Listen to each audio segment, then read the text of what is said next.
பேசிட்டு மக்கள் தங்களுடைய பங்களிப்பை அளிக்க வேண்டும். வணக்கம். நேர்விட பேசு நிகழ்ச்சிக்கு வரவேற்கிறோம். முதலமைச்சர் திரு எடப்பாடி பழனிசாமி தனது சொந்த தொகுதியிலிருந்து தேர்தல் பரப்புரையை இன்று தொடங்கியிருக்கிறார். எடப்பாடி தொகுதி 43 ஆண்டு காலமாக தொடர்ந்து அதிமுக அங்க வெற்றி பெற்று வருது. இரும்பு கோட்டை எடப்பாடி தொகுதி. திமுக எவ்வளவு முயற்சிகள் செய்தாலும் அங்கு வெற்றி பெற முடியாது. கனிமொழி அங்க பிரச்சாரத்தை தொடங்கி இருக்கிறாங்க. கனிமொழியில் யார் அங்க பிரச்சாரத்தை தொடங்கினாலும் பிரச்சாரத்தை நடத்தினாலும் அதிமுகவை வெல்ல முடியாது அப்படின்னு அவர் பேசியிருக்கிறார். இறைவன் கொடுத்த பரிசு, முதலமைச்சர் பதவிங்கிறது இறைவன் கொடுத்த பரிசு. இந்த ஆட்சி போயிடும் அப்படின்னு சொன்னாங்க. ஆனா பல்வேறு தடைகளை தாண்டி 4வது ஆண்டில் இந்த ஆட்சி இருக்கு அப்படின்னு பெருமிதத்தோடு தெரிவித்திருக்கிறார். வரக்கூடிய 2021 சட்டமன்ற தேர்தலையும் பெரும்பான்மையான தொகுதிகளில் அதிமுக வென்று ஆட்சியை கைப்பற்றும் மீண்டும் அப்படின்னு அவர் சொல்லியிருக்கிறார்.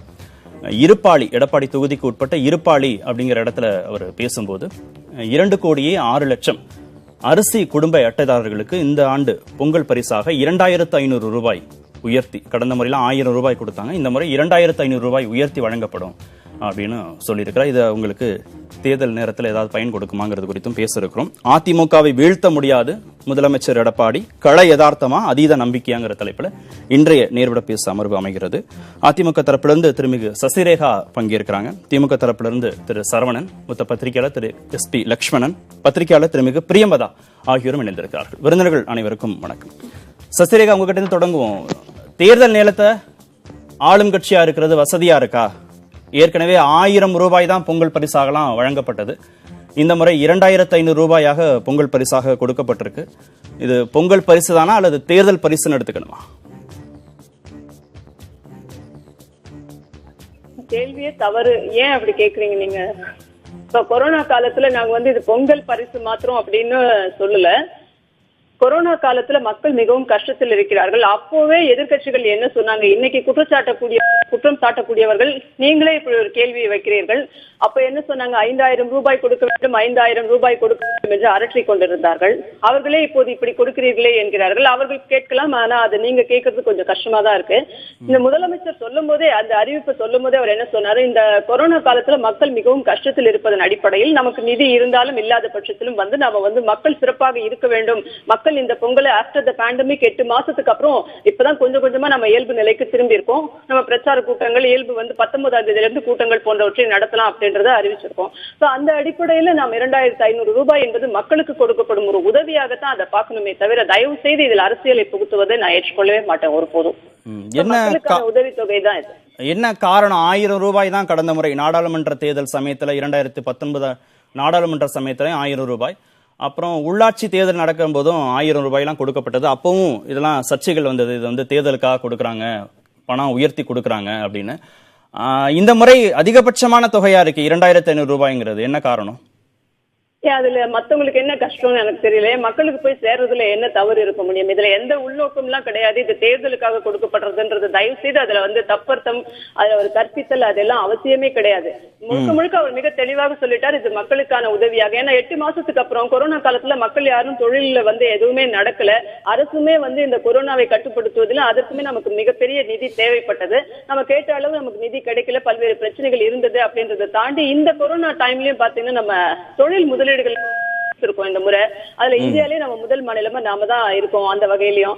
அதன் அடிப்படையில இப்ப இந்த கொரோனாவை கிட்டத்தட்ட கட்டுப்படுத்தி கொண்டு ஒரு லாஸ்ட் ஒரு லிமிட் பண்ணிருக்கக்கூடிய இந்த சூழ்நிலையில, கட்டுப்படுத்தி இருக்கக்கூடிய சூழல்ல மக்கள் இந்த பொங்கலை சிறப்பாக கொண்டாட வேண்டும் என்பதற்காக அரசு இது மக்களுக்கு உதவி பண்ணக்கூடாது. அரசினுடைய இது மக்களுக்கான அரசு. எப்பவுமே பீப்புள்ஸ் வெல்ஃபேர் கவர்மெண்ட் தானே அதிமுக. தன்னுடைய குடும்பத்திற்கான ஒரு இயக்கமோ வாரிசு இயக்கமோ கிடையாது இல்லைங்களா? 1000 ரூபாய் கொடுத்தாங்க அப்படின்றத நீங்களே ஒத்துக்கிறீங்க. அப்ப இந்த சமயம் அதை உயர்த்தி கொடுப்பதில் என்ன தவறு இருக்க முடியும்? இதுல என்ன உள்நோக்கம் இருக்க முடியும்?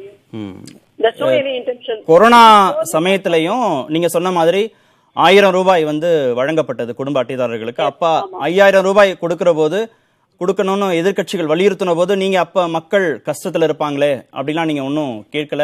எதிர்கட்சிகள் சொன்ன யோசனையை நீங்க கேட்கலையே. மக்கள் கஷ்டத்துல இருப்பாங்கன்னா அப்பதானே, இதை விட அப்பதானே ரொம்ப கஷ்டம். அப்போ கொடுத்திருந்திருக்கலாமே இந்த தொகையை. இல்ல, எங்களுக்கு என்னன்னா நீங்க 2,500 ரூபாய் அப்படின்னு அதையே பெருசா சொல்றீங்க. எங்களுக்கு 5,000 ரூபாயே கொடுக்க வேண்டும் என்ற ஆசை மக்களுக்கு இந்த பொங்கல் நேரத்துல. ஆனாலும் பாத்தீங்கன்னா கொரோனா காலத்துல எல்லாரும் வீட்டுல தான் இருந்தாங்க. ஒண்ணு நமக்கு அப்ப நிதியும் இல்லை, கொஞ்சம் நிதிகள்லாம் வந்து இப்ப வந்து ரிலீஸ் ஆயிருக்கு. நம்ம தொழில் முதலீடுகளை ஈர்த்திருக்கோம், நம்மளுடைய நிதி அந்த ஆதாரங்களை இப்ப கொஞ்சம் நம்ம ஓரளவு பெருக்கி வச்சிருக்கோம். சோ மக்களுக்கு கொடுக்க முடியும் என்பதன் அடிப்படையில் தான் நான் சொன்ன மாதிரி 5000 இல்ல 10,000 கொடுக்க கூட எங்களுக்கு ஆசைதான். சோ அப்ப 2 முறை நம்ம மக்களுக்கு அந்த ரேஷன் கார்டு 2 கோடி கார்டுக்கு வந்து நம்ம 1000 ரூபாய் கொடுத்தோம். இன்னொரு 1000 ரூபாய் கொடுக்கணும்னு அப்பயே முன்னிஞ்சோம். அதுதான் நம்ம இந்த அமைப்பு சாரா தொழிலாளர்களுக்கு, மற்ற எல்லா அமைப்புகளுக்கும், நெசவாளர்கள்ல இருந்து சாலையோர தொழிலாளர்கள் வரைக்கும் எல்லாருக்கும் இன்னொரு 1000 ரூபாய் 2000 ரூபாய் நம்ம கொடுத்தோம். அதை வந்து அடுத்தடுத்து கொடுக்கணும் அப்படின்றது அடிப்படையில உயர்த்தப்பட்டதா. சோ இப்ப கரெக்டா பொங்கல் வந்திருக்கு, அந்த பரிசாக சேர்த்து நாம இதை கொடுக்குறோம். தாண்டி இதுல ஒன்னும் உள்நோக்கம்லாம் எதுவுமே கிடையாது. இல்ல, யாருமே உள்நோக்கத்தோட பார்க்கல. இதுல ஒன்றும் மனசு கஷ்டப்படுறதுக்கெல்லாம் ஒண்ணும் இல்ல. தேர்தல் பிரச்சாரத்தை இன்னைக்கு காலையில முதலமைச்சர் தொடங்குறாரு. அன்றே தான் அந்த அறிவிப்பும் வெளியாகுது. அப்ப ரெண்டையும் நம்ம சம்பந்தப்படுத்தி பார்க்காம அப்படி புரிஞ்சுக்காமலாம் இருக்க முடியாது. நீங்க மக்கள் கஷ்டத்துல இருக்கிறாங்க, இல்ல அதுக்கு முன்பே அறிவிச்சிருந்துக்கலாம் அந்த அறிவிப்பை. பிரச்சாரம் தொடங்குற அன்னைக்கு அந்த அறிவிப்பு வெளியாகுது இல்லையா? இல்ல, தேர்தல் பிரச்சாரத்துக்கும் இதற்கும் எந்த சம்பந்தம்? நோட்டிபிகேஷன் வந்துட்டாதான் நீங்க அதுக்கு முன்னாடி அறிவிச்சிட்டீங்களா அப்படின்னு ஒரு கேள்வியை நீங்க வைக்கலாம். ஏன்னா 4 மணிக்கு வந்துருச்சு, நீங்க ஒரு 2 நாள் முன்னாடி இதை அறிவிச்சீங்களா அப்படின்ற கேள்வி எழுப்பலாம். பிரச்சாரம்ன்றது அவர் எதற்காக ஆரம்பிச்சாரு அப்படின்றது மிக தெளிவா சொல்லிட்டாரு. ஏன்னா எதிர்கட்சிகள் வந்து பொய் பிரச்சாரம் பண்றாங்க. நம்மளுடைய நாடாளுமன்ற தேர்தலையும் நீங்க பாத்தீங்க. நான் ஸ்ட்ரைட்டாவே சொல்றேன், திமுக கூட்டணி கட்சி என்ன பண்ணாங்க, நாங்க நகை கடன் ரத்து பண்ணிடுவோம், வங்கி கடன் அனைத்தையும் ரத்து பண்ணிடுறோம், நம்ம படிப்புக்காக வாங்கின கடன் ரத்து பண்ண ஏமாத்திட்டாங்க மக்களை. எதையுமே அவங்க செயல்படுத்தல. அதற்காக நாங்க இந்த முறை அவங்க வந்து திருமதி கனிமொழி கூட வந்து நம்ம முதல்வரே சொல்லியிருந்தாரு, அங்கேயே பொய் பிரச்சாரமா செய்துட்டு போயிருக்காங்க அப்படின்னு. ஒரு படி மேலே போய் அவங்க அரசியல் நாகரிகமே இல்லாம அங்க போய் அந்த அம்மா என்ன சொல்லியிருக்காங்க, எடப்பாடி என்ற பெயரையே அவர் வைத்துக் கொள்ள கூடாது, அதற்கு இழுக்கு என்ற ரீதியில பேசியிருக்காங்க. ஆனா முதலமைச்சர் அதுக்கு மிக தெளிவா பதில் சொல்லியிருந்தார். 43 ஆண்டு காலமாக இரும்பு கோட்டையாக சேலம் எடப்பாடி திகழ்கிறது. அண்ணா திமுக இது உள்ளே வர முடியாது, இனியும் வர முடியாதுன்றத தெளிவா சொல்லியிருக்காரு. சோ அப்ப அவர் சொல்லும் போதுதான் இப்ப எல்லாருக்குமே அது தெளிவடையுது. சோ அப்ப மக்கள் இவங்க கடந்த நாடாளுமன்ற தேர்தல் 2019 நாடாளுமன்ற தேர்தல்ல சேலம் நாடாளுமன்ற தொகுதிக்கு உட்பட்டதும் எடப்பாடி தொகுதி தான். அப்போ அங்க திரு பார்த்திபன் 1 லட்சத்திற்கும் மேற்பட்ட வாக்குகள் வித்தியாசத்துல வெற்றி பெற்றாரு. நீங்க நல்ல இடத்துக்கு வந்தீங்க. அதான் சொல்றேன், பொய் பிரச்சாரம், இந்த மாதிரி பொய் பிரச்சாரம் பண்ணி மக்களை ஏமாற்றி விட்டார்கள் நாடாளுமன்ற தேர்தலில். ஆனா இன்ன வரைக்கும் இவங்க ஏதாவது ஒரு துரும்பையாவது அசைக்க முடிந்ததா? இவர்கள் எதையும் செய்ய வேண்டாம், இவங்க மத்தியில நாங்க ஆட்சியில இல்ல அப்படின்னு சொல்லுவாங்க. ஆனா அதற்காக இவர்கள் ஒரு 43 ஆண்டு காலமா ஜெயிக்க முடியலன்னு சொல்றீங்க. இல்லையே, ஒரு முறை ஜெயிச்சிருக்காங்களே அப்படின்னு சுட்டி காட்டினா அது உடனே பொய் பிரச்சாரம்ன்றீங்களே. இல்ல சார், சட்டமன்ற தேர்தல் எடுத்துக்கோங்க சார். நீங்க இப்ப சட்டமன்ற தேர்தலுக்கான பிரச்சாரம் இது. அந்த இடத்துல ஒரு முறை கூட திமுக வெற்றி பெற்றதில்லைன்றதுதான் முதலமைச்சர் தெளிவா சொல்றாரு. இவங்க எடப்பாடி என்ற பெயர் அவர் வைத்துக் கொள்வது இழுக்குன்னு சொல்றதுக்கு என்ன உரிமை இருக்கிறது திமுக? 43 ஆண்டு காலமாக உள்ள காலையே வைக்க முடியலன்றாங்க, இனிமேலும் வைக்க முடியாதுன்றதுதான் நிதர்சனம். நீங்க பாராளுமன்ற தேர்தலோட சட்டமன்ற தேர்தலை கம்பேர் பண்ணாதீங்க. இருந்தாலும் நீங்க பண்ணிட்டீங்கன்றதுனால நான் சொல்றேன், அவங்க பொய் வாக்குறுதிகளை கொடுத்தார்கள். அதுக்காக தான் உங்களுடைய கேள்விக்கு முன்னாடியே நானே சொல்றேன், அதற்காகத்தான் நாங்க பிரச்சாரத்தை இந்த முறை விரைவாக ஆரம்பித்திருக்கிறோம். அது கழகத்துடைய ஒருங்கிணைப்பாளர் தானே அந்த மாதிரியான அறிவிப்பெல்லாம் தொடங்குவாங்க. கட்சியின் கழக ஒருங்கிணைப்பாளர் தானே அந்த அறிவிப்பெல்லாம் வெளியிட்டு இருந்திருக்கணும், தேர்தல் பிரச்சாரத்தை தொடங்க போறோம் அப்படின்னு. முதலமைச்சரே தன்னிச்சையா அறிவிச்சிருந்திருக்காரு. என்ன காரணம்? அப்படி ஒரு அண்டர்ஸ்டாண்டிங் இல்லன்னு யார் சொன்னா? அப்படியெல்லாம் கிடையாது. இவர் முதலமைச்சர் வேட்பாளர், முதல்வர் வேட்பாளர் தன்னுடைய தொகுதியில் இருந்து இந்த பிரச்சாரம் ஸ்டார்ட் பண்றதுல எந்த பிரச்சனையும் கிடையாது. அதுல எந்த சிந்து முடிதலுக்கும் இடமே கிடையாது. இதெல்லாம் கட்சிக்குள்ள பேசிட்டு செயல்படுற விஷயங்கள் தான். எல்லாத்தையும் வெளிப்படையா அறிவிக்கணும்லாம் எதுவும் கிடையாது. அப்படி ஒண்ணு அமித்ஷா முன்னாடி கூட்டணி குறித்த அறிவிப்பை திரு ஓபிஎஸ் தான் முதல்ல சொல்றாரு. அதுக்கப்புறம் அதை வழிமொழிறாரு திரு இபிஎஸ். முதலமைச்சர் வேட்பாளர் அப்படிங்கறது திரு இபிஎஸ் தான் அப்படின்னு திரு ஓபிஎஸ் தான் சொல்றாரு. அங்கெல்லாம் அவர் கழக ஒருங்கிணைப்பாளரா சரியா செயல்படுறாரு. இந்த பிரச்சாரம்ங்கிற போது மட்டும் எலெக்ஷன் டேட் ரொம்ப கம்மியா இருக்கு, எலெக்ஷனுக்கு நாள் ரொம்ப குறைவா இருக்கு, அதனால நான் பிரச்சாரத்தை உடனே தொடங்குறேன் அப்படின்னு அவரே தன்னிச்சையா அறிவிக்கிறாரு. என்ன காரணம்? இல்ல, அப்படி வந்து இதுல வந்து இவர் தான் அறிவிக்கணும். அவர் இது வந்து அதிகாரப்பூர்வமாக நாங்க வந்து ஷெட்யூல் எல்லாம் போட்டுட்டு இன்னும் பிரச்சாரம் அப்படின்னு ஸ்டார்ட் பண்ண போனா இன்னும் தேர்தல் அறிக்கைகள் இருக்குது, இன்னும் நிறைய விஷயங்கள், நிறைய ஃபார்மாலிட்டிஸ் எல்லாம் இருக்கு. இது வந்து அவர் அங்க இருந்து இன்னைக்கு வந்து ஸ்டார்ட் பண்ணி வைக்கிறாரு. இந்த மாதிரி அவங்க போயிட்டு எதிர்கட்சிகள் வந்து பொய் பிரச்சாரங்களை மேற்கொள்கிறார்கள். மக்கள் வந்து ஏமாந்து போயிட்டாங்க பாராளுமன்ற தேர்தலே திமுக கூட்டணியினுடைய பொய் பிரச்சாரத்தினால. அவங்களுக்கு எந்தவித ஆதாயமும் கிடைக்கல, மக்கள் மிகவும் வருத்தத்தில் இருக்கிறார்கள். அடிப்படையில் இந்த முறையும் அவர்களுக்கு அந்த மாதிரியான துயரம் நேர்ந்து விடக் கூடாது அப்படின்றதுக்காக அவர் அங்கிருந்து ஸ்டார்ட் பண்றாரு. இதுல எந்த வித ஃபார்மாலிட்டியோ டிஃபரன்சியேஷனோ 2 பேருக்குள்ள கருத்து வேற்றுமை அதுக்கெல்லாம் எதுக்குமே இடம் கிடையாது. அந்த மாதிரியான ஒரு டாபிக் போக வேண்டிய அவசியம் கூட கிடையாது. ஓகே, திரு சரவணன், பொங்கல் பரிசாக 2500 ரூபாய் அறிவித்திருக்கிறார் முதலமைச்சர். அவங்களுக்கு இது தேர்தல் நேரத்தில் ஏதாவது பலன் கொடுக்கும்னு நினைக்கிறீங்களா?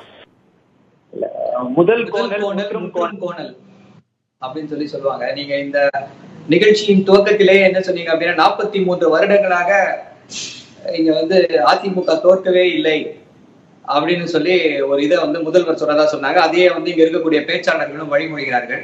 2006 தேர்தலில் திமுக கூட்டணியில பாமகவின் வேட்பாளர் காவேரி அங்கே வெற்றி பெறுகிறார். யார் அங்க தோத்தா, அந்த காவேரி கிட்ட யார் தோத்தா அப்படின்னா பழனிசாமி கே அப்படின்றவர் தோத்து போனார். இப்படி பொய்ய சொல்றது யார் அப்படின்னா என்ன சொல்றதுன்னு தெரியாம பொய்களை அள்ளி வீசிக்கொண்டு இன்னைக்கு பிரச்சாரத்தை துவக்கி இருக்கிறார் முதல்வர். அதை நினைத்ததால் கொஞ்சம் வருத்தமா இருக்கு.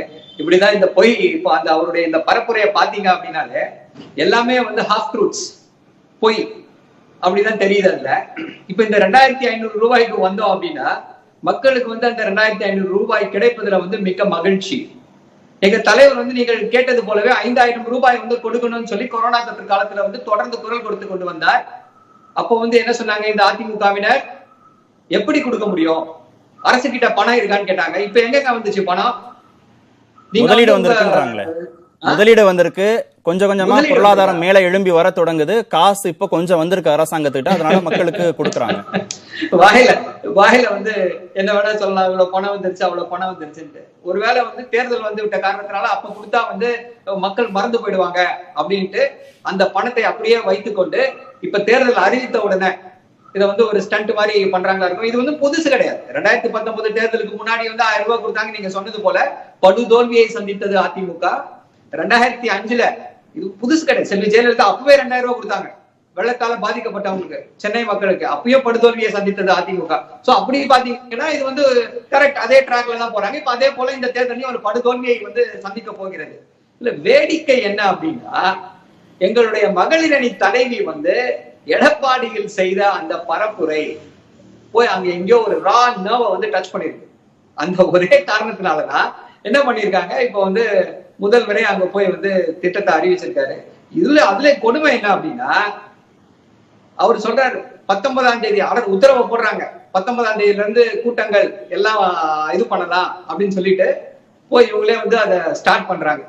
சோ அரசை கையில் வைத்துக் கொண்டிருக்கக்கூடிய அந்த தைரியத்துல என்ன வேணா செய்யலாம் அப்படின்றதுல அவரு டிசைட் பண்ணிட்டார் போல இருக்கு. இன்னைக்கு ஸ்டார்ட் பண்ணணும் இன்னைக்கு அப்படின்னு சொல்லிட்டு உடனே ஒரு அறிவிப்பு, நீங்க பொதுக்கூட்டங்களுக்கு போலாம். எங்க தலைவர் போனாரு, ஒரு 10 நாளைக்கு முன்னாடி போனாரு, எங்களோட இளைஞரணி செயலாளர் போனாரு, கைது செய்தாருல. இன்னைக்கு ஒரு அறிவிப்பு வந்த உடனே எல்லாம் சரியாயிடுச்சா நிலைமை? அப்ப இது எதை காட்டுகிறது? அரசியல் காழ்ப்புணர்ச்சி. அதிமுகவிற்கு அரசியல் காழ்ப்புணர்ச்சி. திருப்பி திருப்பி எங்களுடைய தலைவர் ஒரே ஒரு கேள்வியை தான் கேட்டுக்கொண்டே வருகிறார். இந்த 10 வருடங்கள்ல உங்களுடைய சாதனையாக நீங்கள் எதை சொல்ல முடியும்? டெண்டர் விட்டதை தவிர நீங்க எதை சாதனைன்னு சொல்ல முடியும்? ஏதாவது ஒரு சாதனையை சொல்ல முடியுமா இந்த அரசால? நிறைய சொல்றாரு. பேசும்பொழுது உபரி மின்சாரம் தயாரிக்கிற மாநிலம் தமிழகம். நீர் மேலாண்மையில் தமிழகம் முன்னோடி மாநிலமாக திகழ்கிறது. புயல், கொரோனா போன்ற பேரிடர்களை வெற்றிகரமாக எதிர்கொண்டு மீண்டு வந்திருக்கிறோம். நெல் கொள்முதலில் தமிழக அரசு சரித்திர சாதனை படைத்திருக்கு. இந்தியாவிலேயே கல்வியிலும் தமிழகம் தலை சிறந்து விளங்குது. உயர்கல்விக்கு செல்வோர் விகிதம் 49 விழுக்காடு. சாலைகள் விரிவுபடுத்தப்பட்டிருக்கு அப்படின்னு சொல்றாரு.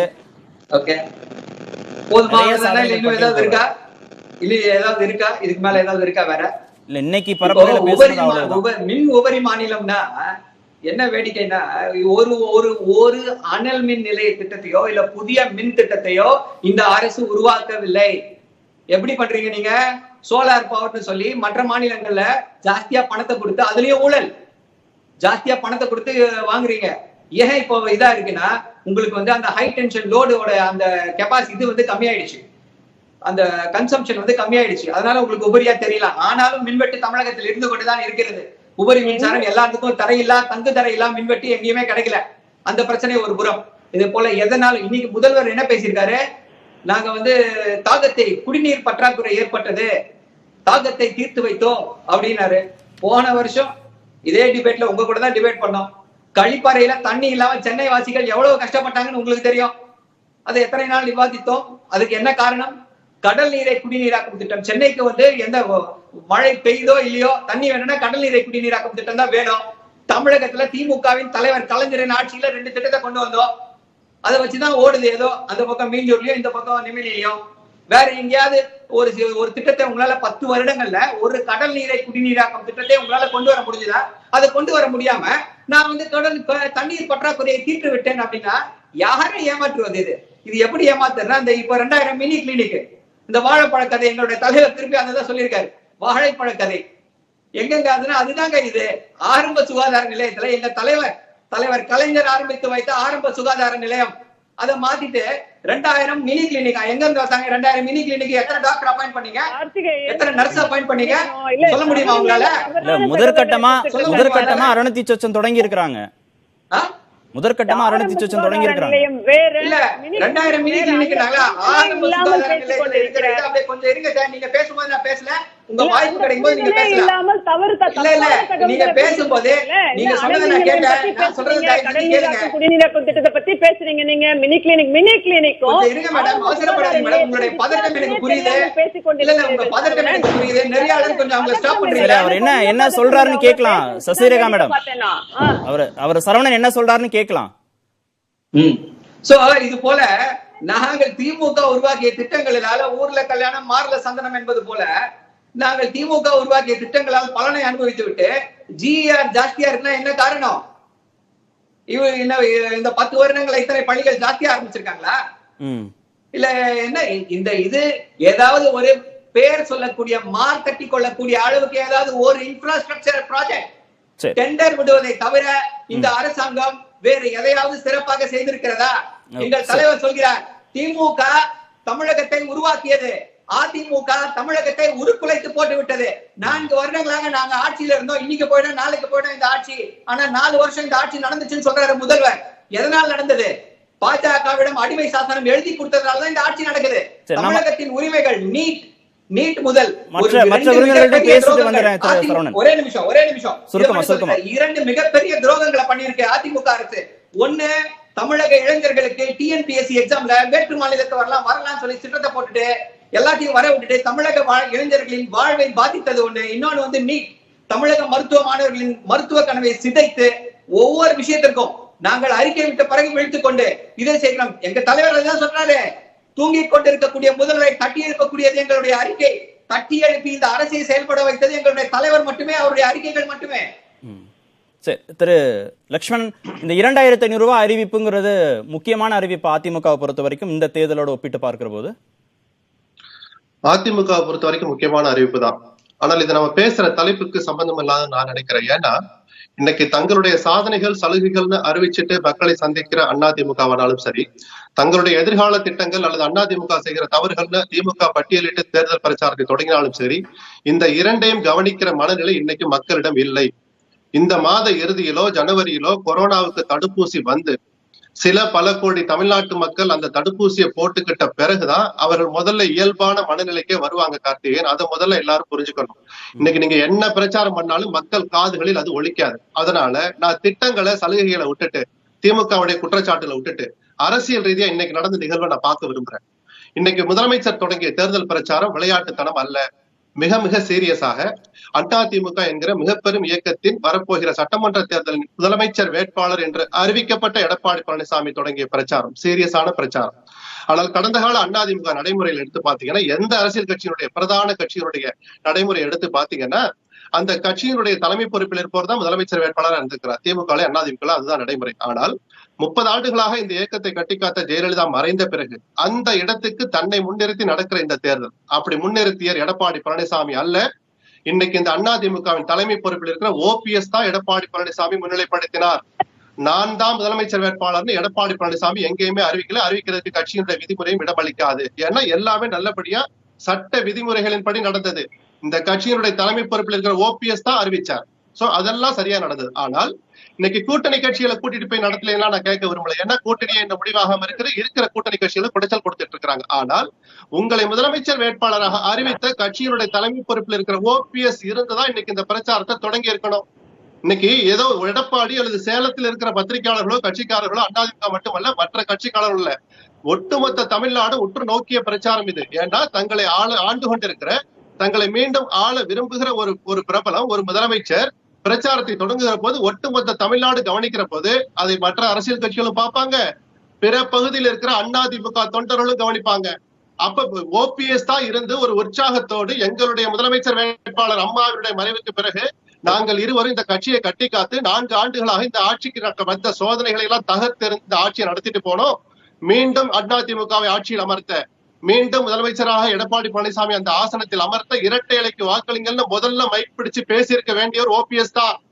அதன் பிறகுதான் மைக் அவர் பிடிச்சிருக்கணும். சரி, அந்த கேள்விதான் கேட்டதுக்குதான் 2 பேர்ட்டையும் ஒன்னும் பிரச்சனை எல்லாம் இல்ல, எந்த விதமான மனக்கசப்பும் இருதரப்புக்கும் இல்லைன்னு சொன்னாங்க. நிச்சயமா இல்ல சசிரேகா அவருடைய கருத்தை நான் கொச்சைப்படுத்த விரும்பல. ஒரு பத்திரிகையாளராக என்னுடைய கருத்தை சொல்ற உரிமை எனக்கு இருக்கு, இன்னும் கொஞ்சம் சொல்ல விடுங்க. அப்படி தலைமை பொறுப்பேற்று முன்னிலை வகித்து இந்த பிரச்சாரத்தை தொடங்கி இருக்க வேண்டிய ஓபிஎஸ் இன்னைக்கு எங்க இருக்காருன்னு நான் விசாரிச்சு பார்த்தா, இன்னைக்கு காலையில அவருடைய திட்டங்கள் தன்னுடைய மாவட்டத்தில் இருக்கிற வடபுதுப்பட்டி, அன்னஞ்சி மற்றும் லட்சுமிபுரம் என்று 3 ஊர்கள்ல அம்மா மினி கிளினிக்கை தொடங்கி வைக்கிற திட்டங்கள் இன்னைக்கு காலையில இருந்து ஓபிஎஸ்க்கு இருந்தது. ஆனால் முதலமைச்சர்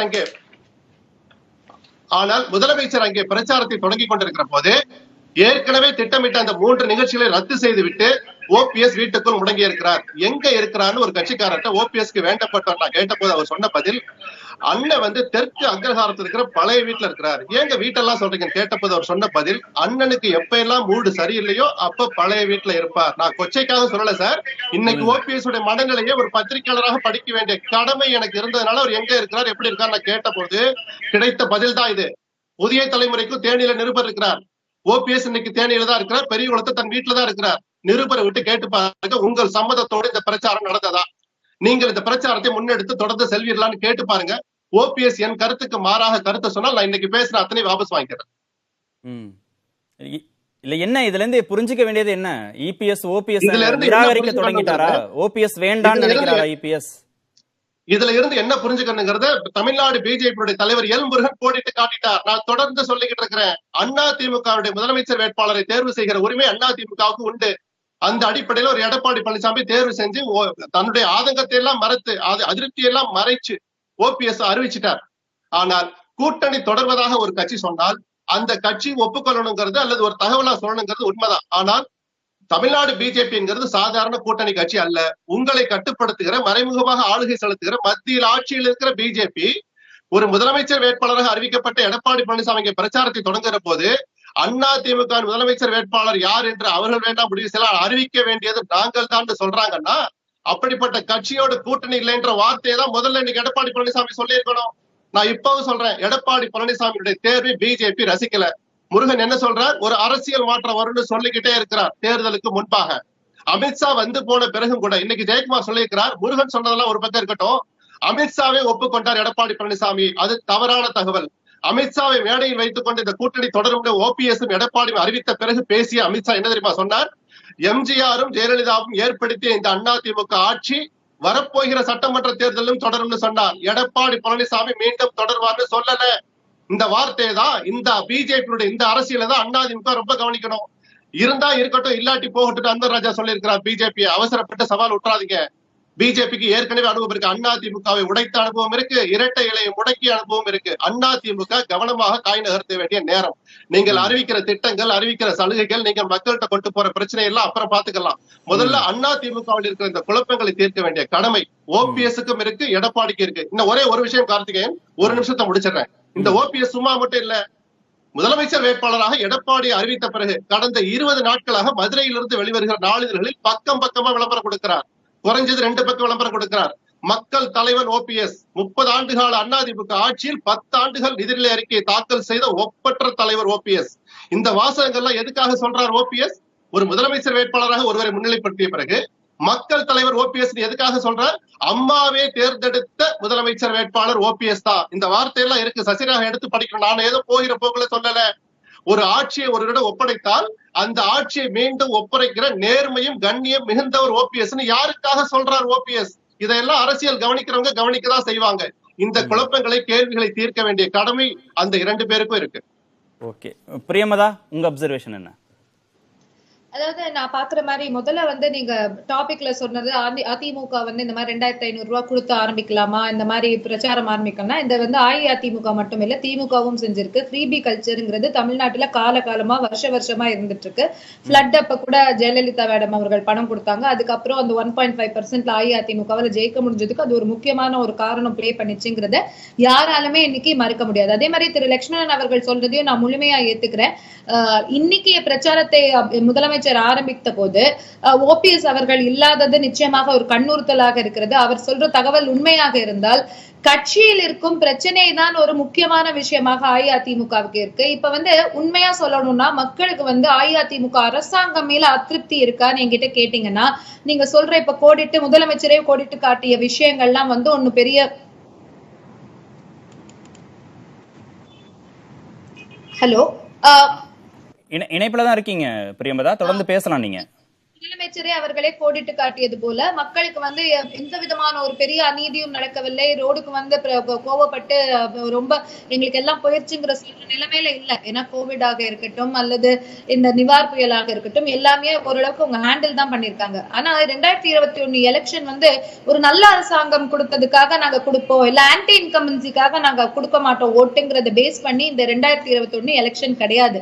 நான் திரும்ப சொல்ற ஒரு விஷயம் என்னவாக இருக்குன்னா, தமிழ்நாடுல இந்த 2021 தேர்தல் என்பது அடுத்த 5 ஆண்டுகளுக்கு அப்புறம் அல்லது அடுத்த 10 ஆண்டுகளுக்கு பிறகு எந்த தலைவர் நிலைத்திருப்பார் அல்லது எந்த கட்சி நிலைத்திருக்கும் என்பதை நிர்ணயிக்கக்கூடிய அல்ல அதுக்கு ஆரம்பமாக இருக்கக்கூடிய ஒரு விஷயமாக தான் இந்த தேர்தல் அமைய போகுது.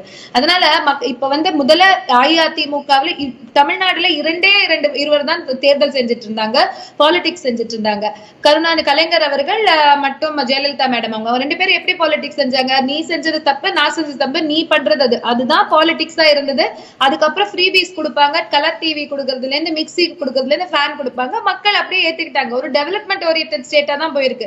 என்னைக்குமே 96 தவிர மத்த எந்த ஒரு சிச்சுவேஷன்லயும் அப்கோர்ஸ் 2011 இந்த 2 ஆண்டுகளை தவிர்த்து மக்களுக்கு ஒரு பெரிய அதிருப்தி ஏற்பட்டதே கிடையாது. ஆனாலும் முன்னொருத்தரை தான் ஓட்டு போட்டு தேர்ந்தெடுக்கக்கூடிய ஒரு மாநிலமாக தமிழ்நாடு இருக்குங்கிறத நம்ம ஞாபகம் வச்சுக்கணும். ஆனா இன்னைக்கு பாஜக வந்து எப்படி கொண்டு வந்திருக்காங்க? பாஜக வந்து வேலை யாத்திரை நடத்துறாங்க. அவங்களுக்கு 3% இருக்கலாம், 4% கூட ஓட்டா இருக்கலாம். ஆனா இப்ப லட்சுமணன் அவர்கள் சொன்ன மாதிரி அவங்க இன்னும் தெளிவா சொல்லல, நாங்க அஇஅதிமுக கூட்டணியில இருக்கோமா இல்லையாங்கிறதையும் சொல்லல. இதுக்கு முன்னாடிதான் பீகார் தேர்தலை நம்ம பார்த்தோம். எப்படி வந்து பீகார்ல வந்து ஜேடியுங்கிற கட்சியை பின்னாடி தள்ளிட்டு பாஜகவும் ஆர்ஜேடியும் தான் 2 முக்கியமான கட்சிகளாக மாறி இருக்கு. அதே மாதிரி தெலுங்கானால நடந்த இப்ப கார்பரேஷன் எலெக்ஷன்லயும் நம்ம பார்த்தோம், டிஆர்எஸ் கட்சியும் பாஜகவும் தான் வந்திருக்கு, வேற யாருமே அங்க பிளேயர்ஸ் இல்ல.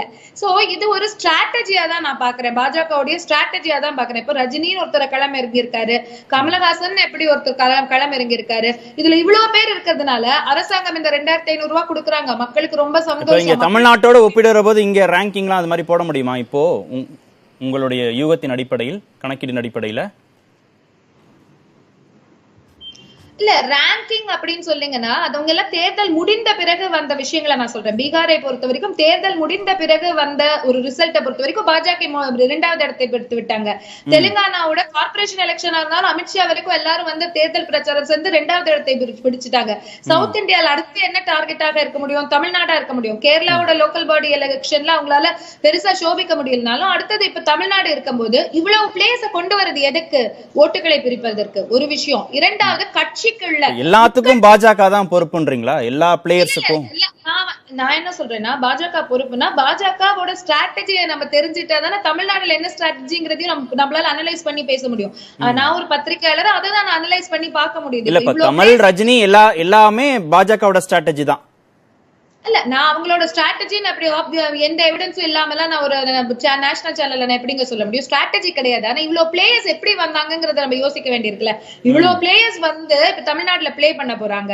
பாஜகவும் தங்களை முன்னிலைப்படுத்தி இன்னைக்கு ஒவ்வொரு டிவி டிபேட்டும் கடந்த 1 வருடமா எடுத்து பாத்தீங்கன்னா பாஜகவை ஒரு முக்கிய புள்ளியா வச்சுதான் நம்ம எல்லாரும் பேசிட்டு இருக்கோம். அந்த இம்பாக்ட பாஜக ஏற்படுத்தி இருக்கு இல்லையா? கமலஹாசன் அவர்களாக இருக்கட்டும், ரஜினிகாந்த் அவர்கள் இருக்கட்டும், அஇஅதிமுக, திமுக இந்த எல்லா டிபேட்டை பத்தி பேசினாலும் நம்ம பாஜக பத்தி ஏன் பேசுறோம்ன்றத நம்ம எல்லாருமே பத்திரிகையாளர்களே ஏன் பேசுறோம்னா மத்தியில ஆட்சியில அவங்க இருக்கிறாங்க, அவங்கள தவிர்த்துட்டு நம்ம பேசுறோம். தமிழகத்தை பாதிக்குது. இல்ல தமிழ்நாடு எலெக்ஷன், தமிழ்நாடு பாலிடிக்ஸ்லயும் இன்னைக்கு நம்ம பாஜகவை பத்தியும் தானே ஒவ்வொரு விஷயத்திலயும் பேசிட்டு இருக்கோம். நம்ம வேலை யாத்திரைக்கு ஒரு மாசமா எல்லா ஊடகங்களும் அதை பத்தி தானே ரியாக்ட் பண்ணிட்டு இருந்தோம், பேசிட்டு இருந்தோம் இல்லைங்களா? அதனால அவங்க ஒரு முக்கியமான பிளேயரா வந்துட்டாங்க. ஆனா ஓட் பெர்சன்டேஜ் இல்லாம இருக்கலாம், ஆனா ஒரு முக்கியமான பிளேயரா வந்துட்டாங்கிறத நம்மளால மறுக்க முடியுமா? நான் திரும்பவும் சொல்ல, பாஜக கமலஹாசன் அவர்களோ அல்லது ரஜினிகாந்த் அவர்களோ இவங்க சொல்லிதான் நடத்துறாங்கல்ல, நான் சொல்லவே இல்லை. அவங்க தனியா வராங்க. ஆனா அவங்க வந்தாங்கன்னா இப்பவும் சொல்றேன், திமுக ஓட்டையும் பிரிக்க வாய்ப்பு இருக்கு, அஇஅதிமுக ஓட்டையும் பிரிக்க வாய்ப்பு இருக்கு. ஆனா இன்னொரு விஷயம், திமுகவுக்கு இவர் தான் தலைவர்னு எந்த கன்ஃபியூஷன் இல்லாம இருக்காங்க. பட் அஇஅதிமுகல இப்ப லட்சுமணன் அவர்கள் சொன்ன மாதிரி 2 தலைவர்கள் இருக்கிறாங்க. அதே சமயத்துல இப்ப சசிகலா அவர்களும் ரிலீஸ் ஆகி வர போறாங்க. அவங்க எப்படி ஓட்டை ஸ்பிளிட் பண்ண போறாங்கிறது நம்ம யோசிக்க வேண்டியது. ஆனா இதையெல்லாம் தாண்டி இந்த அரசாங்கம் மேல மக்களுக்கு கோவம் இல்லைங்க. எடப்பாடி இபிஎஸ் அவர்களுடைய அரசாங்கம் மேல மக்களுக்கு கோவம் இல்ல, வருத்தம் இல்ல. அதை நம்மளால பார்க்க முடியுது. கோவிட்ல எல்லாரும் பாராட்டத்தானே செஞ்சாங்க. எல் முருகன் ஸ்டேட்மெண்ட் எப்படி பாக்குறீங்க? என்ன எல் முருகனுடைய ஸ்டேட்மெண்ட் எப்படி பாக்குறீங்க? தேசிய தலைமை தான் முடிவு பண்ணும், முதலமைச்சர் வேட்பாளரை அதிமுக இறுதி செய்து வைத்திருந்தாலும் நாங்க தான் முடிவு பண்ணுவோம் அப்படின்றார்ல. அதாவது அவங்களோட ஹேண்ட் தான் ஹையா இருக்குங்கிறத அவங்க காமிக்க விரும்புறாங்க. மேக்சிமம் இப்பவும் சொல்றேங்க, எனக்கு தெரிஞ்ச பாஜக வந்து அஇஅதிமுக கூட்டணியுடன் தான் இருப்பாங்கிறது தான் என்னுடைய கணிப்பு. எனக்கு கிடைக்கக்கூடிய செய்தியாகவும் இருக்கு. அவங்க கூடயே செயல் பண்ணி தான் போவாங்கங்க.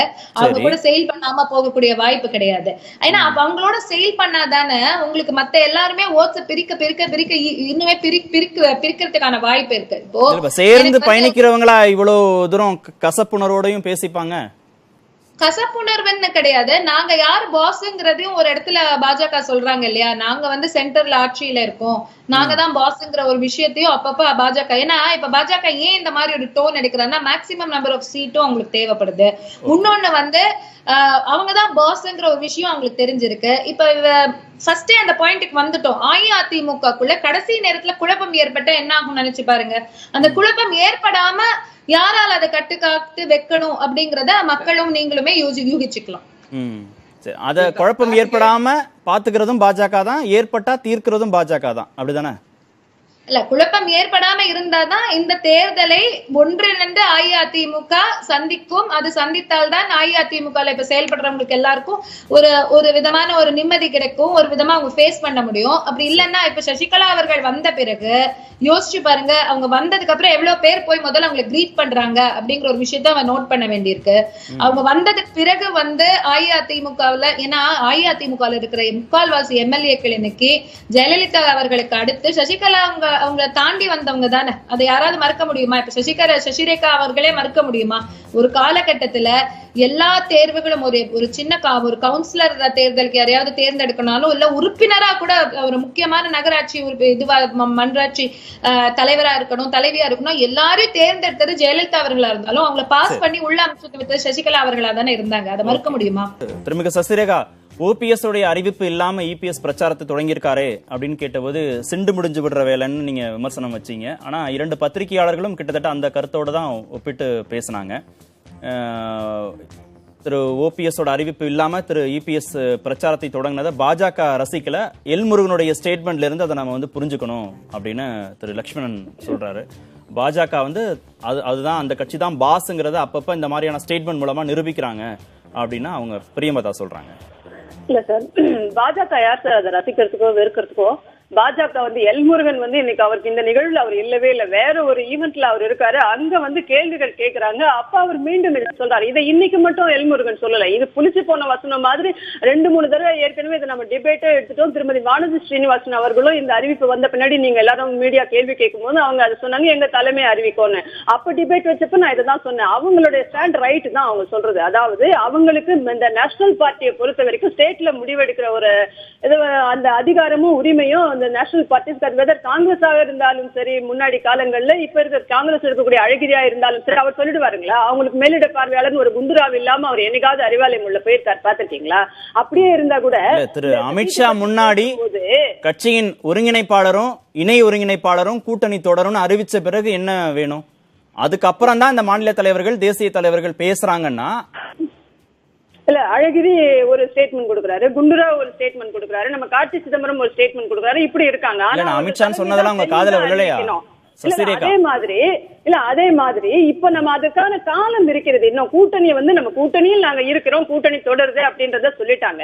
யார் என்ன எங்களுக்கு வந்து அந்த முறைப்படி எங்களுக்கு அறிவிப்பு வர வேண்டும். இப்ப நம்ம நாடாளுமன்ற தேர்தலே எடுத்துக்கோங்களேன், மத்திய அமைச்சர் பியூஷ் கோயல் அவர்கள் தானே நம்மளுடைய திருமதி தமிழிசை அவர்கள் இங்க இருக்கும் போதுமே கூட அவர் தானே வந்து முடிவு பண்ணிட்டு கூட்டணி எல்லாம் வந்து சைன் பண்ணிட்டு சீட் ஷேரிங் எல்லாம் போட்டுட்டு அதையும் திரு லட்சுமணன் சுட்டி காட்டினார்ல. எம்ஜிஆர் ஆட்சி ஜெயலலிதா ஆட்சி தொடரும் தமிழகத்துலன்னா திரு அமித்ஷா சொன்னாரு. எடப்பாடி மீண்டும் பொறுப்பேற்பார், இல்ல எடப்பாடி வந்து அவருடைய ஆட்சி தொடரும்னு அவர் சுட்டி காட்டலன்னு சொல்றாரு. இல்ல எம்ஜிஆர் ஆட்சி அம்மா ஆட்சினா அது யார் ஆட்சி? திமுக ஆட்சி. ஆட்டோமேட்டிக்கா அண்ணா திமுக ஆட்சி தான். அப்படி அண்ணா திமுகனா அது யாரை குறிக்கும்? மாண்புமிகு முதலமைச்சர் எங்களுடைய முதல்வர் வேட்பாளர் எளிய முதலமைச்சர் எடப்பாடி பழனிசாமி அவர்களை தானே குறிக்கும், வேற யாரை குறிக்கும்? ஆட்டோமேட்டிக்கா தட் மீன்ஸ் தட் அவ்வளவுதான், ஏடிஎம்கே தான். இதுல என்ன உள்ளர்த்தம்? நான் ஏற்கனவே நீங்க சொன்ன மாதிரி நம்ம இப்ப திரு அன்வர் ராஜா நாம தொலைபேசி வழியா பேட்டி எடுக்கும்போது அவர் சொல்றாரு, எங்களுடைய முதலமைச்சர் வேட்பாளரை ஏத்துக்கலன்னா அவங்க கூட்டணி வச்சுக்க வேண்டாம் போட்டும் பாஜகன்னு சொல்றாரு. அந்த மாதிரி ஏன் சொல்லக்கூடாது, ஏன் அதிமுக சொல்லலன்னு கேக்குறாங்கல்ல. இல்ல அது அன்வர் ராஜா சார் சொன்னாலும் சரி, மாண்புமிகு அமைச்சர் ஜெயக்குமார் அவர்கள் அவங்க எல்லாருமே சொல்ல வர்ற விஷயங்கள் வந்து தமிழகத்தை பொறுத்தவரை முதல்வர் வேட்பாளர் நாங்கள் அறிவித்தவர். இந்த கூட்டணியில வந்து யார் வந்தாலும் எங்களுடைய முதல்வர் வேட்பாளர் இவர் தான்ன்றதுதான். அதுக்கு நடுவுல அவர் என்ன சொன்னார் இவர் என்ன சொன்னார்னு இன் பிட்வீன் லைன்ஸ் நம்ம படிக்க வேண்டிய அவசியம் கிடையாது. அப்படிலாம் அவங்க ஒன்னும் மறைச்செல்லாம் பேசவே இல்ல. கூட்டணி தொடரும், கூட்டணியில தான் இருக்கும், கூட்டணி தொடருமா இல்லையா அடுத்த தேர்தலுக்குங்கிறத நாங்க முடிவு பண்ணுவோம். முதலமைச்சர் வேட்பாளர் அதிமுக முடிவு பண்ணாலும் நாங்க தான் அறிவிப்போம். அதுல என்ன குழப்பமா அவங்க பேசுறதுக்கு ஒண்ணு என்ன இருக்கு? எல்லாமே தெளிவா தான் சொல்றாங்க, ஸ்டேட்மெண்டா தான் பாஜக தரப்புல இருந்து சொல்றாங்க. நீங்க உங்க தரப்புல தான் ஒவ்வொருத்தரும் மழுப்பி பேசுறீங்க. அவங்க எல்லாருமே ஒரே கருத்தை தான் பிரதிபலிக்கிறாங்க. அது வானதியா இருக்கட்டும், முருகனா இருக்கட்டும், யாரா இரண்டாம் கட்ட தலைவர்களா இருக்கட்டும், எல்லாரும் ஒரே மாதிரி தான் பேசுறாங்க. ஆமா சார், இப்ப நீங்களே என்ன சொன்னீங்க, திரு அன்வர் ராஜா அவர்கள் என்ன சொன்னாருன்னு சொல்றீங்க? அவர்கள் வந்து எங்களுடைய அவர் இருந்தா இருக்கட்டும் போனா போட்டுன்றாரு. ஜெயக்குமார் வந்து இல்ல நாங்க கூட்டணியில தான் இருக்கிறாங்கன்னு அவர் கொஞ்சம் மழுப்பலா பேசுறாரு. உங்க கட்சியில இருக்கக்கூடியவங்கள்ட்ட தான் இந்த மாதிரியான கருத்துக்கள், வேறு கருத்துக்கள் வருது. இல்ல பாஜக தரப்புல இருந்து ஒரே ஸ்டேட்மெண்ட் தான் வருது. நேரடியாக பேசுவார்கள். ஒரு சிலருடைய தொனி அப்படி இருக்குமே தவிர அது மழுப்பல் என்று நீங்களாக அர்த்தம் படுத்திக்காதீங்க. நான் என்ன சொல்றேன், லாஜிக்கலா பாருங்களேன். தமிழகத்தை பொறுத்த வரைக்கும் ஆளுகின்ற கட்சி நாங்க, பலமுறை ஆண்ட கட்சி நாங்க, ஹேட்ரிக் வெற்றி பெற போகிறவர்கள் நாங்க, முதல்வர் வேட்பாளர் நாங்க அறிவிச்சிட்டோம். 134 பெருசா 0 பெருசா? அப்ப யார் தலைமையில் கூட்டணி அமையும் நினைக்கிறீங்க? தமிழகத்தை பொறுத்த வரைக்கும் அத்தனை சீட்டை வெற்றி பெற்றவர்கள் நாங்கள். பாஜகவுக்கு என்ன இருந்தது? அவர்கள் 1000 சொல்லிட்டு போட்டோம் யார் வேணாலும். ஆனா இறுதி முடிவுன்றது எங்களுடைய முதலமைச்சர் வேட்பாளர் மாண்புமிகு எடப்பாடியார் தலைமையில் தான் கூட்டணி அமரும், கூட்டணி அமையும், கூட்டணி தொடர்கிறது அப்படின்றதுல மாற்று கருத்து கிடையாது. இது யார் என்ன சொன்னாலும் இந்த கேள்விக்கு அவசியமே கிடையாது. இது தேவையற்றதும் கூட. இப்ப நம்ம லக்ஷ்மண் சொல்றதுக்குள்ள வந்துடுறேன். இப்ப லக்ஷ்மண் நான் ஏற்கனவே சொல்லிருக்கேன். இல்ல அதுக்குள்ளதான் வந்து இவ்வளவு நேரம் பேசிட்டு இருந்தோம், நேரம் இல்ல. இல்ல ஸ்கிரீன் பிளே டயலாக் அவருக்கு நல்லா வருது. அவர் பத்திரிகையோட சினிமாக்கு போலாம் என்ன கேட்டாக்கா. அவர் என்ன சொல்றாரு, எனக்கு கூட நான் விசாரிச்ச வகையில நான் இது 2வது தடவையே சொல்றேன், இவர் என்னுடைய தாழ்மையான கருத்தாவே அவர் எடுத்துக்கிட்டாருன்னா பிரைட் ஃபியூச்சர் இருக்கு அவருக்கு சினிமால. எனக்கு தெரிஞ்சு ஸ்கிரீன் பிளே ரைட்டரா போலாம் அவரு. ஏன் அப்படின்னா இல்ல நீங்க அவரை தனிப்பட்ட ரீதியில விமர்சனம் பண்றீங்க. அவர் என்ன சொன்னாரு, ஒரே ஒரு நொடி அவர் என்ன அவர் கருத்தை சொல்லிட்டு இல்ல அவரை நீங்க தொடர்ந்து நிகழ்ச்சிகள்ல வருகிற போது நீங்க அவரை தனிப்பட்ட ரீதியில தாக்குறீங்க. அவரு பேசிட்டு அவர் என்ன சொன்னாரு, நான் சொல்றதுல தவறு இருந்துச்சுன்னா புதிய தலைமுறை தொலைக்காட்சிக்கும் தேனியில நிருபர் இருக்காங்க, நீங்க செக் பண்ணுங்க. ஒருவேளை இதெல்லாம் நடக்கல, இதெல்லாம் தவறு அப்படின்னா நான் வந்து பேசினது அனைத்தையுமே வாபஸ் பெற்றேன்றாரு. நீங்க நிகழ்ச்சி முடிஞ்ச உடனே வேணா நீங்க வந்து கிராஸ் செக் பண்ணிக்கோங்க. நாங்க தகவலை கிராஸ் செக் பண்ணி உங்களுக்கு நாங்க சொல்றோம். இன்னைக்கு அந்த திறப்பு விழாக்கள், மினி கிளினிக் திறப்பு விழாலாம் நடந்துச்சா, அவர் எங்க இருந்தாருன்றத ஓபிஎஸ்ன்றத சொல்றோம். நாங்க பத்திரிகைக்கு வேணா துணுக்கு முட்டையில எழுதுவதற்கு வேணா இது பொருத்தமாக இருக்கலாம், விசாரித்துக் கொள்ளுங்கள். நான் என்ன சொல்றேன், இப்போ லக்ஷ்மணன் பொறுத்த வரைக்கும் அதிமுக எப்படியாவது உடைய வேண்டும். அவர் கருத்தை அவர் தெரிஞ்சதை அவர் விசாரிச்சதை அவர் சொல்றாரு. அவரை ஏன் நீங்க தனிப்பட்ட முறையில தாக்குறீங்க? என்ன நான் சொல்லிடுறேன் இருங்க. அவருடைய பாணியிலேயே நான் விசாரிச்சதை நான் பதிவு பண்ணிடுறேன் இருங்க. எனக்கு அது கொஞ்சம் வாய்ப்பு கொடுங்க நீங்க. சரி சீக்கிரம் சொல்லுங்க. அதிமுக எப்படியாவது உடைய வேண்டும். அவர் யாரை நினைக்கிறாரு, திமுக வெற்றி பெற வேண்டும். இல்ல அதெல்லாம் நீங்க இல்ல இன்னைக்கு ஓபிஎஸ் எங்க இருந்தாரு, ஓபிஎஸ் அந்த திறப்பு விழால கலந்துக்கிட்டாரு, அதை கிராஸ் செக் பண்ணி சொல்லுங்க. நிகழ்ச்சி முடியறதுக்குள்ள கிராஸ் செக் பண்ணுங்க.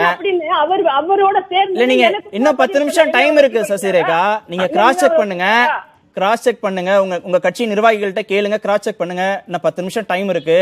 ஓபிஎஸ் இன்னைக்கு எங்க இருந்தாரு, அவருடைய பழைய வீட்டுல இருந்தாரா இல்லையா, இல்ல திறப்பு விழால கலந்துக்கிட்டாரா இல்ல, கிராஸ் செக் பண்ணுங்க. நான் இறுதியில நீங்க சொல்லுங்க அது சரியா இல்லையா, நம்ம ஒப்பிட்டு பார்த்துப்போம். திரு சரவணன், அசைக்க முடியாத சக்தியாக இபிஎஸ் இருக்கிறாருன்றத சசிரேகா மீண்டும் வலியுறுத்துறாங்க. அவரும் சொல்றாரு, நான் ஒரு விவசாயி அப்படின்றாரு, நான் ஒரு அரசு பள்ளி மாணவன், அதனாலதான் அரசு பள்ளி மாணவரோட கஷ்டம்லாம் தெரிஞ்சு நான் 7.5% இடஒதுக்கீடு கொடுத்தேன். இதெல்லாம் எடுபடுமா மக்கள்கிட்ட? இந்த மாதிரி அவர் வந்து காமன் மேன் ஓரியன்டா பேசுறாரு. இல்ல, அவரு என்ன வேணா இருந்துட்டு போட்டோம். எங்களுடைய தலைவரின் கூற்றுப்படி அவர் வந்து வெள்ள மண்டி வைத்திருந்தார்.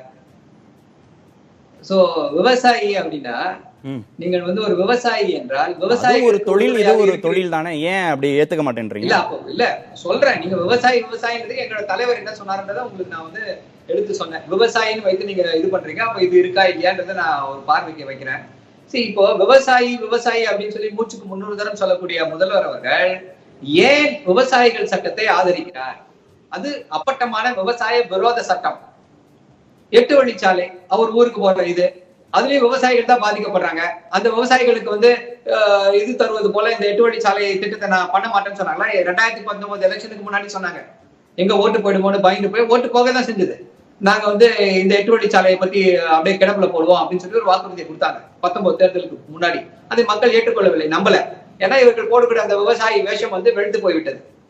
சோ விவசாயி அசைக்க முடியாத சக்தி எல்லாம் அவங்க பேசிக்கிட்டே போலாம். இன்னும் ஒரு 3 மாசம் முதல்வர் இருக்க வரைக்கும் பேசலாம். அது ஒன்றும் பெரிய இது இல்லை. அதனால மக்கள் கிட்ட எந்த விதமான ஒரு மாற்றமோ அது ஒரு பாதிப்பையோ வந்து ஏற்படுத்த போவதில்லை.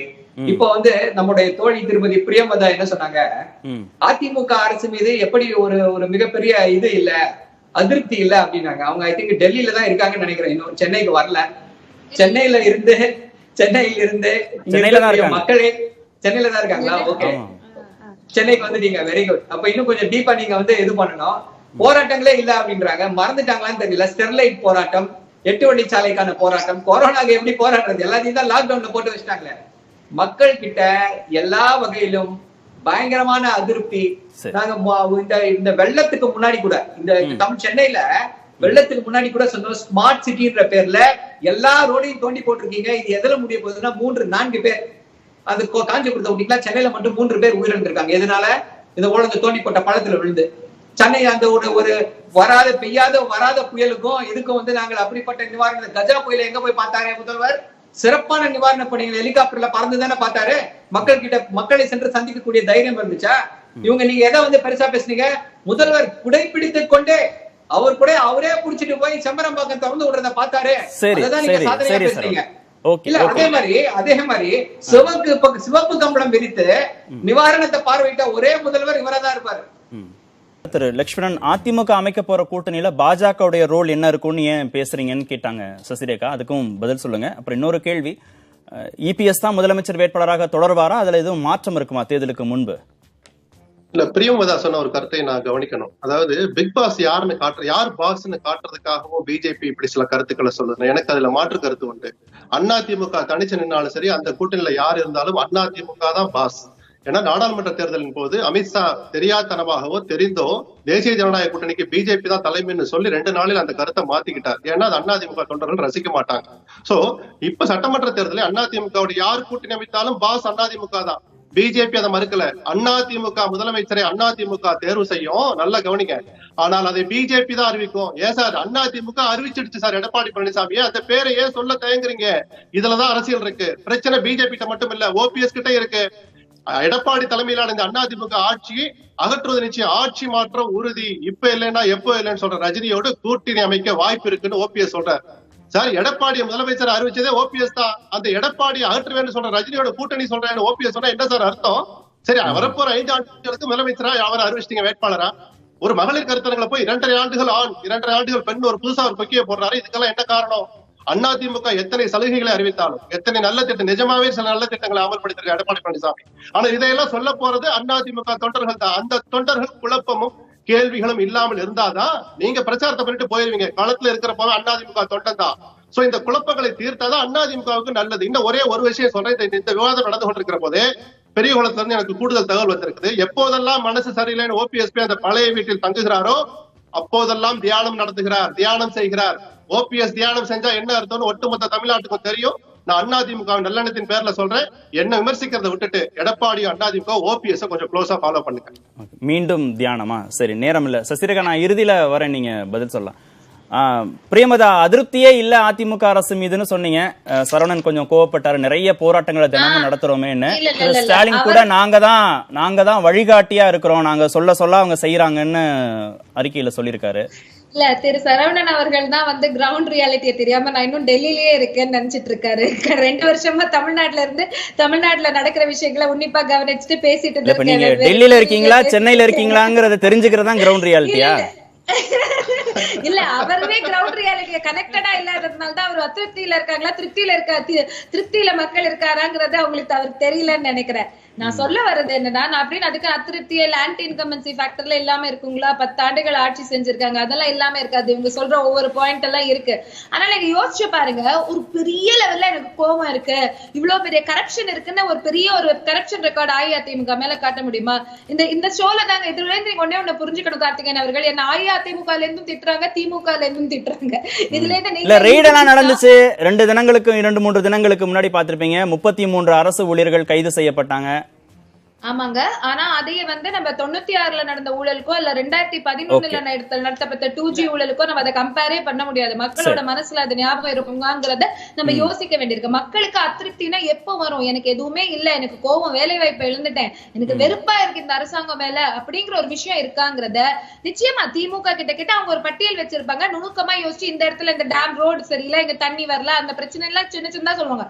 பெரிய லெவல்ல நீட்டு விவகாரத்தை எடுத்தா கூட இந்த 7.5% கொடுத்து கூல் டவுன் பண்ணிட்டாங்கல்ல, அதையும் நம்ம யோசிக்கணும். நான் சொல்ல வந்து அந்த திமுகவை உணர்ந்திருக்கோம், அவ்வளவுதான். நன்றி சசிரேகா மேடம், ரொம்ப சுருக்கமா, நேரமே இல்ல, அழுத்தத்தின் அடிப்படையில் உங்களுக்கு நேரம் கொடுக்கிறேன். மீண்டும் தியானம் செய்கிறார் ஓபிஎஸ்னு திரு லட்சுமணன் சொல்லியிருக்காரு, சுருக்கமா. சரி, சென்னை வீட்டுக்கு வந்தாக்கா நம்ம டெப்டி சிஎம் என்ன பண்ணுவாருன்னு வேணா லட்சுமணன் கிட்ட கேட்டு சொல்லுங்க. அதனால அவர் இந்த மாதிரி பேசுறதுக்கே அவர் மேல அவதூறு வழக்கு தொடர முடியும். ஒருத்தர் பர்சனலா வீட்டுல இப்படி இருப்பாங்க அப்படி இருப்பாங்க தியானம் பண்ணாருன்னு சொல்றதெல்லாம் ரொம்பவும் அபத்தமான ஒரு விஷயம். சோ அவரை பத்தி திரும்ப நான் இல்ல, நீதிமன்ற அவதூறு வழக்குகள் குறித்து என்ன சொல்லிருக்குன்னு நினைவுபடுத்த வேண்டியதா இருக்கு. இல்ல என்ன சொல்லிருக்கு நீதிமன்ற அவமதிப்பு? அது இஷ்டத்துக்கும் பேசக்கூடாது ஒருத்தரை பத்தி. ஆமா, தியானம் பண்றாருன்னு சொல்றது இஷ்டத்துக்கு பேசுறதா? அவருடைய மரியாதை குறைவா? தியானம் பண்றதுங்கிறது ஒருத்தர் அவருடைய மரியாதையை குறைச்சிருமா? இல்ல, தியானம் பண்றாருன்றதை இவர் ஊர்ஜிதப்படுத்துவாரா அப்படின்னு நான் கேட்கிறேன். அப்படி படுத்தலைன்னா இவர் பேசுவது அவருக்கு கிடைச்ச செய்தியின் அடிப்படையில் அவர் சொல்றாருல, எனக்கு கூடுதல் தகவல் கிடைச்சது நான் சொல்றேன். ஒரு பத்திரிகையாளர் அப்படித்தானே சொல்ல முடியும். இதுக்காக அவர் பெரிய குளம் போய் வந்தா தகவல்களை சேகரிக்க முடியும். ஆமா, ஒரு பத்திரிகையாளர் என்பவர் லட்சக்கணக்கான ஒரு வியூவர்ஸ் இருக்க மீடியா முன்னாடி பேசும்போது ஒரு ஆதாரமான செய்தியை தானே அங்க பேசணும். இல்ல அவர் சொன்ன கருத்துல அவர் உறுதியா நிக்கிறார், அதெல்லாம் மாற்று கருத்துல அவர் சொல்ற கருத்துல அவர் உறுதியா நிக்கிறாரு. நன்றி விருந்தினர்கள் அனைவருக்கும் இந்த நிகழ்ச்சியில் பங்கேற்றதற்கு. நேர்பட பேச நிறைவு. எதிர்த்து பேசிட்டு